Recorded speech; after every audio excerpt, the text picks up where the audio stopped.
Hello everyone, I am D. King Bay and today I have a book review for you.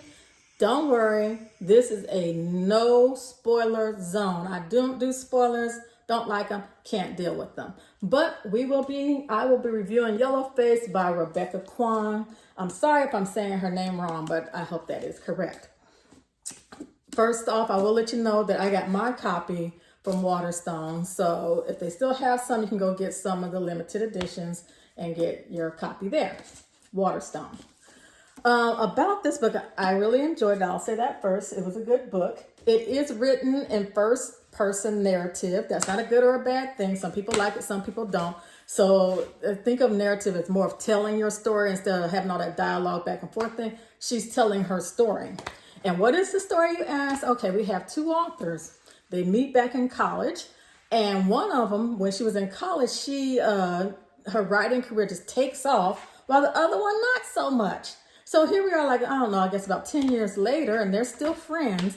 And the one who had her career had taken off in college is still doing amazing. She just got this deal with Netflix, and the two are celebrating over at her house when, unfortunately, the author passes away, the one that was successful. And her friend then takes her manuscript, her draft manuscript, the last draft manuscript, and finishes it, takes it as her own. Nobody knows about this. She takes it as her own. She finishes. She does the work. Because, your first draft is not the same as your ending. Okay, of course, it has a lot, but, So her career then takes off. So, some stuff gonna happen about that because stuff always comes out. So we spend the book finding her trying to keep everyone from finding out she took her friend's manuscript. Now, to make this even more hyped up, her friend was Asian American, and this book was about the Chinese laborers from World War I. And the friend who hadn't been successful, she's a Caucasian woman. And there's nothing wrong with, a Caucasian woman writing a book about Chinese laborers from World War I. The problem comes in that she had no knowledge of this, shall we say. She didn't know about it. She didn't care about it. But once she got into it, as I read the book, I felt she should have been an editor because she was really good at finding stuff and, doing things up like that. But... okay, let's see how to do this without spoilers. Okay, without spoilers, of course, she published this book. So the book deals with the publishing industry. And you'll see a lot of, I'm actually a published author. I've done independent and I've done with publishing houses. And oh my gosh, I left the publishing industry for a reason. It was, oh my God, it was something, shall we just say. So you see a lot of the, not so great stuff about the publishing industry, shall we say. But what really caught me is, okay, as I said, this was a Caucasian woman and her friend had been Asian American. This book was about a Chinese laborer. When she went and took this book to the publishing house, a lot of things happened, such as, whitewashing of books and whitewashing of movies. And the book touches on that type of stuff. Whitewashing is like when you put more whiteness or white folks into it to make the majority feel more comfortable with a book or a movie or whatever it is. Like, for instance, did you guys ever see the movie Hidden Figures? And Hidden Figures is about the woman. This is back in, it was the 60s, yeah. And she's a mathematician. She's a black woman. And it's about the black mathematicians that helped actually get the rocket off to outer space for the first time, right? I'm sorry. Yep, that's correct. So in it's about these black women, but to make white people feel better, they have this scene in it because the black women weren't allowed to go use the bathroom that the white folks use. They had to go all the way across campus. It took forever. And they kept on putting the scene of this woman going to this bathroom, going all the way, and then coming back and being late, going back, coming late. And then Kevin Costner, who's the white guy, to have a white hero moment, they put a moment in there where he knocks down the bathroom sign that said they couldn't go and tells her to go to the bathroom that the white folks go to. They had to put a white savior in that movie in order to help some folks feel more comfortable with the movie, shall we say. So whitewashing, that's that type of thing. So this book that the author who hadn't been so great, the one that survived, she allowed the publisher to do things that maybe someone who was Asian American would say, we need to keep that in there to keep it more authentic. So that type of stuff goes on. So we see it from the publishing. We see the good, bad, and ugly about the publishing industry. Now, I will say the main character's name, her name is June Juniper. I didn't like her. She was a terrible person. And I gotta say, whenever they say you have to like someone in the book, this isn't that book if that's what you're looking for. But I thought I was the type that I need someone to like in the book. And though Juniper was a horrible person, I still like that book. And I followed her the whole way through. She was one big old train wreck. And it was, I usually don't like watching train wrecks, but that was a pretty good train wreck.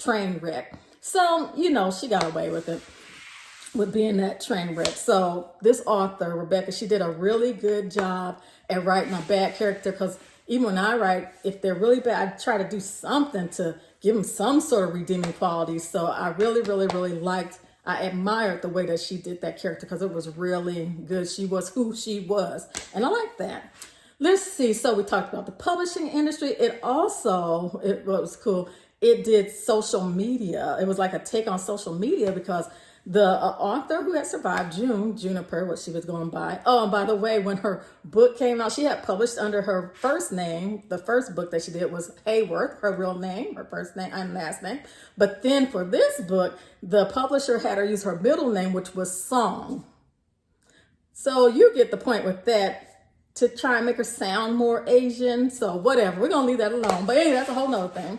So anyway, with Twitter, this author, June, she was addicted to social media, and her life kind of depended on this social media and watching her going back. So it was really nice to watch how people, because I think about my kids and things like that. My kids are in their 30s, about how social media is different from them. When I was a child, I'm in my 50s, there was no social media.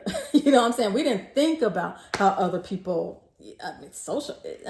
The best we had, the closest we had was they had these things called Yahoo groups. You know what I'm saying? So not the same thing at all. So the way social media affected her was really cool. I mean, I really liked the way they did that.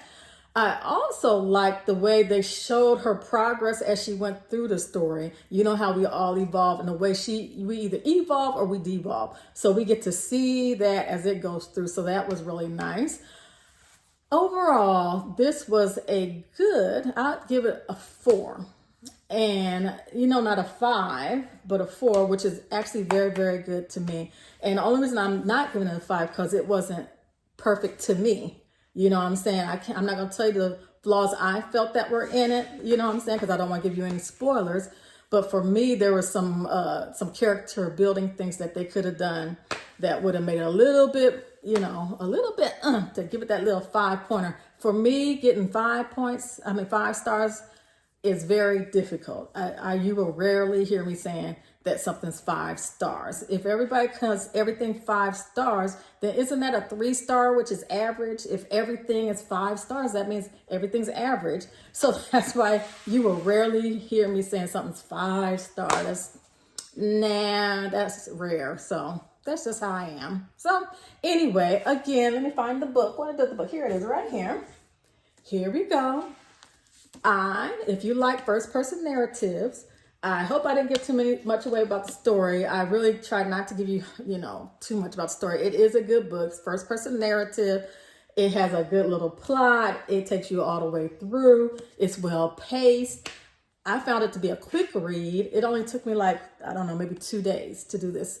And it's not that it's a thin book, it's just a quick read, because the way she wrote it is really well, and you just keep going. So it's a very good book. I highly suggest it. And that's it. Again, I got this from Waterstone. So if you want the special edition, go to Waterstones and you can get it. And that's it. So you all have a great day. Go find you a great book to read. And let's talk about Yellowface down in the comments.